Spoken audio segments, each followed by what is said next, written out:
Ilmu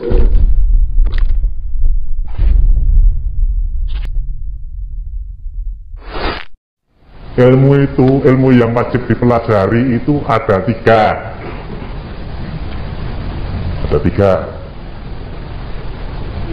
Ayatun muhkamatun, ayat-ayat yang berkaitan dengan hukum yang muhkamah, tidak mutasabihat. Artinya kalau membaca ayatnya ya harus mudeng bacaannya, huruf demi huruf, ayat demi ayat, surat demi surat, ayat dan muhkamat, sunnah muttaba'ah. Yang pertama ayat muhkamah, yang kedua sunnah muttaba'ah, sunnah Rasulullah yang harus diikuti. Kita tidak berkewajiban mengajarkan kepada anak-anak kita bulughul maram sampai tuntas, enggak. Tetapi paling tidak seorang bapak itu wajib mengontrol apakah ketika anak saya Allahu Akbar kemudian membaca wajah tu wajhiyah atau Allahumma ba'id baini wa baina khotoyaya itu mudeng artinya. Harus dikontrol itu. Dituntut oleh Allah.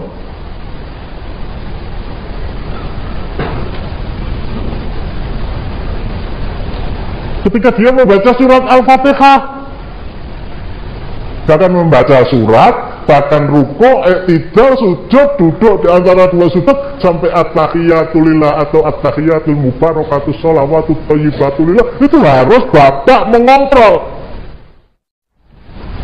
Bahkan kalau saya baca di dalam kitab-kitab salaf itu, ketika mereka usia 7 tahun,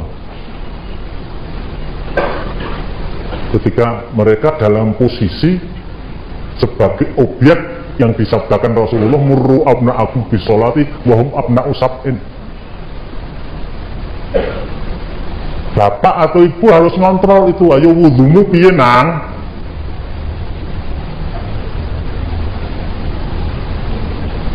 Ayo bawa ke kamar mandi. Ayo. Ya tentu saja diajarkan ya. Yang masih kleru-kleru sidik mau laki pitung tahun. Tapi nanti sudah sampai usia 10 tahun itu harus sudah pas. Ayo sholat, takbiratul ihram bagaimana caranya? Ayo posisi kaki kamu. Apa yang kamu baca setelah itu? Ayo rukuk, mungkin terlalu dana, mungkin terlalu jingklo. Ayo posisi 90 derajat. Sehingga ketika di atas punggung kamu itu ditaruh gelas yang penuh air, orang nyipat sidik-sidik. Ini kewajiban apa? Baik anaknya yang di pondok pesantren atau anaknya yang di SD kelas 6 ber-12 tahun atau siapa saja,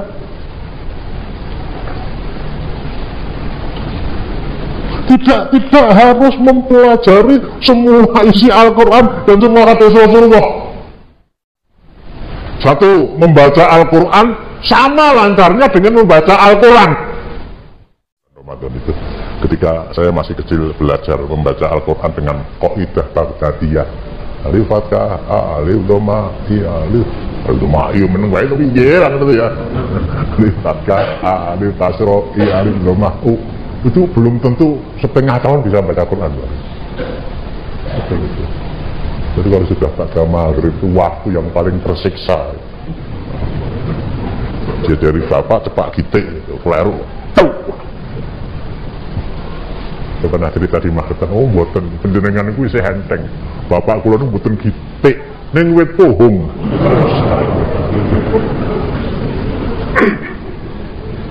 Nah, sekarang ada Iqra. Ya. Sekarang ada bahkan sistem Al-Barqu. Anda bisa membaca Al-Quran hanya dalam waktu 120 menit. Bukan berarti jam itu dengan jam songo, enggak. Nonton bal-balan itu. Bahkan ada 90 menit. 10 kali pertemuan A 12 menit, 12 kali pertemuan A 10 menit. Dijamin bisa. Kemudahan huruf Arab dipelajari itu diakui oleh para ahli aksara internasional, orang-orang barat itu mengakui. Bahkan yang sistem 90 menit tadi, 9 kali pertemuan A10 menit, 10 kali pertemuan A90 menit. Cara wong ajar tip Dulu waktu saya itu serblek, tidak pedale sikil tengen, sikil kiwa gantung, blek, medun meneh. Itu sudah bisa berjalan. Nah, bisa selancar membaca Al-Quran tadi, mestinya diusahakan sehari, kata orang bantelan juz itu.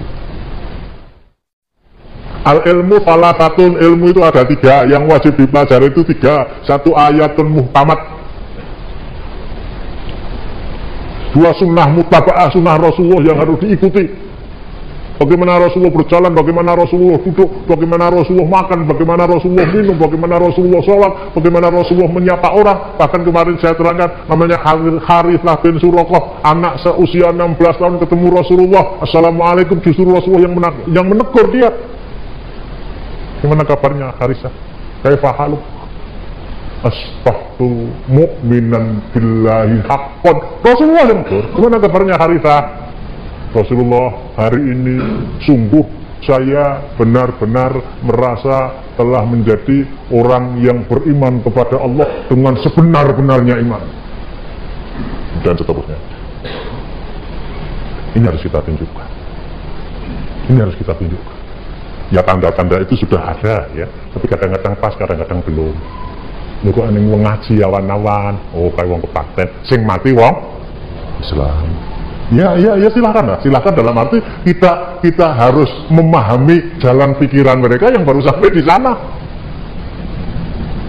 Dan kita Islami dadi manten mas kawine Quran dan seperangkat alat sholat. Lawang Baitul Ma'mur angkaten kono. Nah, itu masjid. Yang ketiga, pembagian warisan yang adil. Wa masih wadhalika fadlun, selain yang 3 itu keutamaan. Kalau sering saya contohkan, 3 itu ibarat sujen, ibarat sate kambing. Dibakarlah, dibumboni enak. Saya loh ya, doyan. Bahwa akhirnya sate kambing itu dibumboni, pakai kecap, pakai merica, pakai berambang, irisan pakai lombok sing regane 140.000 ning Banyumas, pakai kubis, pakai tomat, dua lebih indah lagi. Artinya kalau anak-anak kita itu sudah kita pahamkan kepada bagaimana melaksanakan sholat yang benar dan apa arti dari setiap kata yang sudah kita baca. Allahumma ba'id baini wa baina khotoya. Sudah mampu membaca Al-Quran selancar dia membaca buku-buku Latin. Sering-sering tadi saya katakan dan saya belum lanjutkan, oh itu kan huruf Arab. Iya, ABCD itu, kalau ABC itu ketak, ABCD, F, G, H, I, itu juga huruf asing kok, huruf asing. Bodoh. Kalau saya pernah baca buku, huruf Arab itu ternyata, para ahli aksara, huruf Arab itu ternyata huruf yang paling mudah dipelajari. Paling mudah dipelajari. Nulis abu, alif tak titik cukup. Alif tak titik cukup. Pakai huruf Latin A, B, U. Huruf kanji, huruf Cina itu Gong, Si, Fa, Toi. Huruf Sanskerta sama saja. Kalau Al-Quran itu kita alergi disebabkan ditulis dengan huruf Arab, saya lebih setuju pendapat orang tidak boleh Al-Quran ditulis dengan huruf selain huruf Arab. Walau dolin tulisan dengan bahasa Latin dia. Lanjutkan, bagaimana? Tekanan ya. Bagaimana para ulama itu menekankan kepada bapak-bapak yang nama mereka itu menjadi satu-satunya nama yang boleh ditaruh di belakang nama anaknya, menjadikan mereka itu anak-anak Islam. Anak-anak Islam. Silakan mau jadi dokter, mau jadi insinyur, terbuka. Tapi tadi saya tekankan tadi, harus mampu membaca Al-Quran secara lancar. Harus memahami setiap kata yang dibaca di dalam sholat dan setiap gerakan yang pas.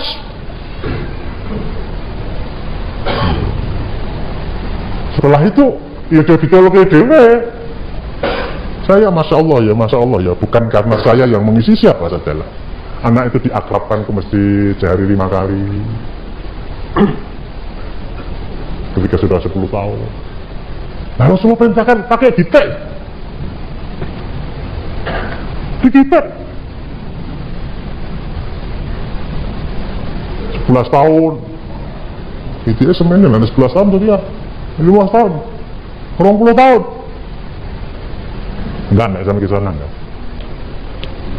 Dipahamkan anak-anak kepada dan begitu ya.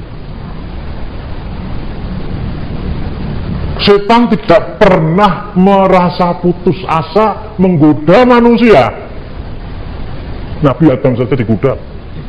Apalagi anak-anak kita, apalagi kita. Jadi kesadaran bahwa Islam ini harus saya jaga. Cara sayur kudu tak leboke kulkas, sama di kulkas kudu tak ngerti. Saya ngerti yang di pengajian seperti ini. Di pengajian seperti ini. Maaf ya. Jangankan antum. Kalau saya tuh nggak pernah ngaji, nggak pernah ngisi pengajian itu lali dewe kok.